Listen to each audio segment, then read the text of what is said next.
যেখানে শাহজাহানপুরে মির্জা আব্বাস কলেজ এবং railway colony college সেখানে অপ্রীতিকর ঘটনাটা তারা ঘটাচ্ছে এবং সেখানে একটা ভোট ডাকাতির মহা উৎসব করতেছে।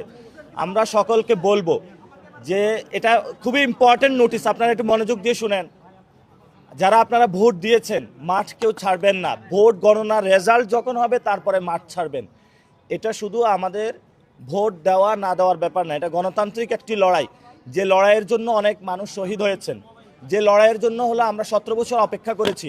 ভোট যারা দিয়েছি সবাই মাঠে থাকবেন, দরকার হয় হলো কলা রুটি খেয়ে থাকবেন, তারপরও মাঠ ছাড়বেন না আপনারা। ইনশাল্লাহ আমরা বিজয় নিয়ে তারপরে ঘরে যাব ইনশাল্লাহ। এবং আমরা বলেছি আমাদের যদি আল্লাহ বিজয় দান করে প্রথমে আমরা সালাতুল শুকুর আদায় করব বাইতুল মোকাররম মসজিদে ইনশাআল্লাহ। আর আপনারা জানেন যে এখানে মির্জা আব্বাস কিন্তু বহু ঝামেলা পাকাচ্ছে যাতে হলো এই ভোটটা বাতিল হয়। যদি বেশি ঝামেলা করে আমরা বলতেছি মির্জা আব্বাসের রাজত্ব আমরা পুরো উড়াইয়া দিব, যথেষ্ট করতেছে। এবং সেখানে আমার মাথার মধ্যে ঘুষি দেওয়া হয়েছে। প্রিজাইডিং অফিসার যিনি, উনি বিএনপির পক্ষে কাজ করছেন রেলওয়ে কলোনি হাই স্কুলের, বাংলাদেশ ব্যাংকের উপপরিদর্শক মোহাম্মদ রাসেল মিয়া। এবং যারা ভোট দিয়েছেন তারাও সেখানে ভোট দেওয়ার পরে ধানের পক্ষে কাজ করতেছেন, এজেন্ট যারা তারাও কাজ করতেছেন। এই হলো অবস্থা বাংলাদেশের এবং মির্জা আব্বাস ভাইয়ের গণতন্ত্র, যেটা হলো উনি শিখেছেন। এটা খালেদা জিয়ার ব্যাড লাক যে একটা ভালো স্টুডেন্ট পায় নাই, ওরে ডাকে গণতন্ত্রের দিকে, ও চলে সন্ত্রাসের দিকে। জিয়াউর রহমানও বানাইতে পারে নাই ভালো আরই, তো ওর জন্য লাঠি ছাড়া কোনো আসলে উপায় নাই। লাঠি দিয়ে বাড়ায়া হলে এগুলার ভালো স্টুডেন্ট বানাইতে হবে। গণতন্ত্র বিএনপির একটা স্ট্যান্ডিং কমিটির সদস্য গণতন্ত্র বিরোধী কার্যক্রম করতেছে। আর আপনারা কি জানেন কি না যে লাঙ্গল আর ধান এক হয়ে গেছে? অদ্ভুত একটা কাজকর্ম বাংলাদেশে করছে। লাঙ্গল বলে ধান, ধান বলে লাঙ্গল। তো লাঙ্গলের ভিতর দিয়ে তো আওয়ামী লীগ আসবে, আওয়ামী লীগের মধ্যে দিয়ে তো আবার ভারত আসবে। তো ভারত যদি বাংলাদেশে ঢুকে যায় তাহলে তো সমস্যা। এজন্য বিএনপির মার্কা হয়ে গেছে এখন ভারতীয় মার্কা। এটা খুবই দুঃখজনক। জিয়াউর রহমান যে মার্কাটা ন্যাশনালিস্ট বলে এটা আর দল নাই।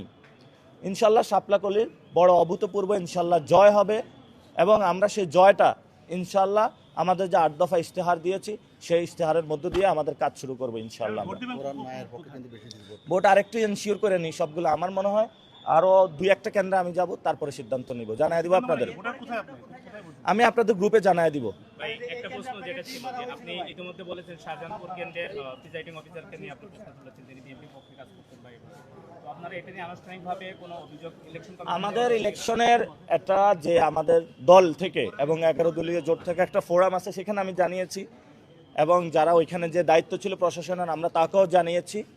তো আমরা একটা লিখিত অভিযোগও দিব এবং সে প্রিজাইডিং অফিসারের আমি একটা কার্ডও নিয়ে এসেছি, বাংলাদেশ ব্যাংকের উনি পরিচালক।